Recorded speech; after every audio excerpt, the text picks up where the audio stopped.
Welcome to this Alenchus. I am Chemicus and this is my interlocutor, Agathon.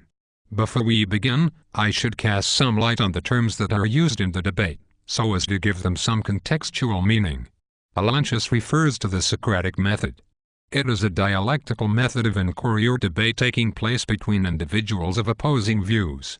It is a system of negation. Better hypotheses are found by quickly eliminating those that are contradictory or otherwise unsatisfactory. Ontology refers to a branch of philosophy that concerns the nature of being, or existence in general. It traditionally has been used in metaphysics to talk about categories of being, or hierarchies of metaphysical groups. A priori reasoning is a kind of proposition that is not based in personal experience. Contra a posteriori. Ex nihilo vaguely refers to existentialism. In particular, the man who experiences sorrow in face of there being no substantive meaning in any of the events in his life. Having an immoderate expectation of meaning refers to Marquard's philosophy of sense or meaning. The metaphysical dialectic refers to Immanuel Kant's critique of pure reason. Lastly, Plato saw that the reasoning portion of the tripartite should govern the appetitive and spirited portions, while David Hume, an 18th-century philosopher, agreed that reason was a slave to passion. I would like to introduce a problem of philosophy that I've encountered. I would be glad to help. Speak about this problem of yours. I'm beginning to wonder whether or not modern conventions of ceremonial Magick or any system of ontology has any meaning in the sensible world at all. Perhaps you perceiving this as a problem because you have an immoderate expectation of meaning. I have considered this, but I'm afraid that my dilemma is not that of grief ex nihilo. My problem is that I am not certain how much knowledge one can yield from pure ideas in abstraction from the sensible world. What precisely do you mean? I am stating that pure concepts, in abstraction from the sensible world, cannot yield true knowledge. There is an intuitive a priori aspect in metaphysics, and a sensory, a posteriori aspect. A priori reasoning alone can't tell us anything about the world that we can readily confirm as a part of our experience. Therefore, metaphysics is inherently dialectical. What do you think are the consequences of a metaphysical dialectic in Magick? I'm not very familiar with Kant, at least that is what I think you're referring to, but isn't the Kabbalah a kind of dialectic as well? In Magick, any single idea cannot represent truth, because of its unbalanced nature. Essentially, truth arises as a synthesis of contraries. Are you stating that arriving at such truths is a completely a priori experience? I am not stating that this is entirely a useless exercise, if that is what you mean. If anything, the use of contraries in a dialectical logic gives the philosopher coordinates upon which he can properly assess any situation. It is the basis upon which these contrary ideas are derived that I have a problem with. To speak dialectically, the doctrine that mercy or severity, in themselves, could be destructive, unless a proper amalgamation is made of them, is sound enough reasoning, howbeit, I understand this in terms of my own experience, thus it is not an a priori proposition on my part. That being said, the idea that my emotions, memories and passions can be potentially governed by reason, as represented by the attainment of the egotes, does not make sense at all. In my experience, reason is always the slave of passion. This is where Plato's Republic falls before the Humean philosopher. You seem to be missing an important aspect of the latter example. The true expression of this attainment is represented by the conjunction of the sun and the moon. This may be closer to the more lateral dialectic your philosophy seems to require, does it not?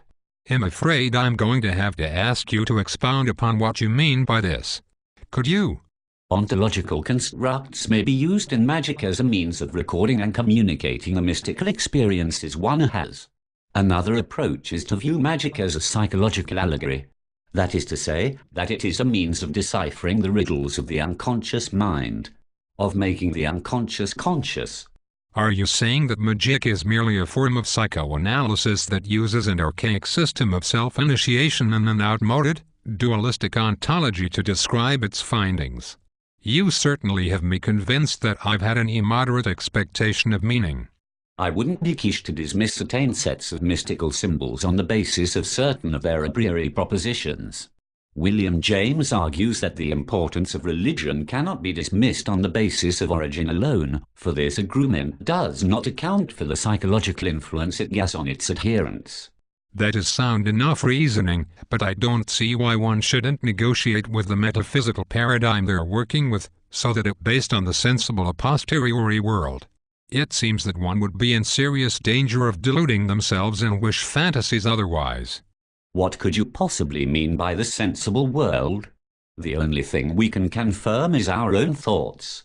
We must proceed from a place that assumes that thought is the matter under influence and nothing else. The point that you've made is poignant, yet also self-defeating. For me, to view myself as a minute fraction of the reflection of God endeavoring to unite myself with the all, seems psychologically unhealthy, for it reinforces the idea, perhaps unduly, that I'm born essentially as two separate consciousnesses. A schism within my psyche, if you will. Moreover, if I'm proceeding from a place where I assume that the only thing I can confirm is my own thoughts, then I shouldn't entertain any notions about there being anything outside of myself. My thoughts and sensory input are the only things I can confirm. I am responsible for my own ontogenesis. This is the only thing of God I can possibly know. Yet, there must be some way to account for the continuity of dream symbolism and within myths across the ages. Let's pick a specific template to work with. How about alchemy? Alchemical symbolism is as good a place to start as any, Agathon. Go ahead. Jung posits that alchemy can be seen as a psychoanalytic allegory. Within this structure, the work of the alchemist could be seen as a projection of the unconscious across the process of individuation.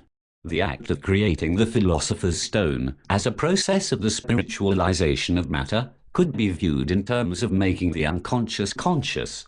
This is a valid enough view, from a strictly anthropological point of view. Be that as it may, I'm uncertain whether or not one really needs to understand the chariot of Antimnoi to uncover the inner mysteries of themselves.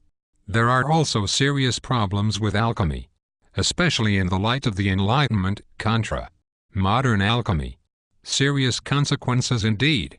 Take phlogiston, for example.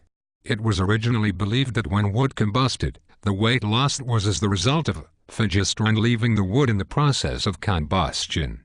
However, the work of the 18th century philosophers, Joseph Priestley and Antoine Lavoisier, were able to isolate oxygen from a gaseous state, proving that the phlogiston theory was inaccurate. It is interesting to note that modern alchemists do not write about phlogiston. It is as if phlogiston is the diseased stepchild we are all secretly ashamed of.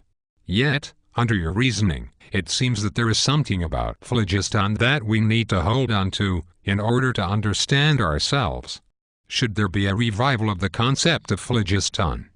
Perhaps it would be better to state that the rejection of phlogiston represents the elimination of an outmoded psychological device within the group mind.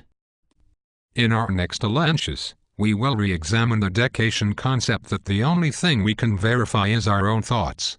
We will also discuss the necessity of creating your own mythos, ontogenesis, and the extent to which ontogenesis is possible in the individual.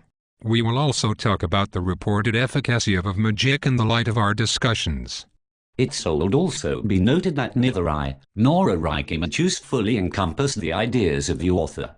I hope you enjoyed the video. Goodbye.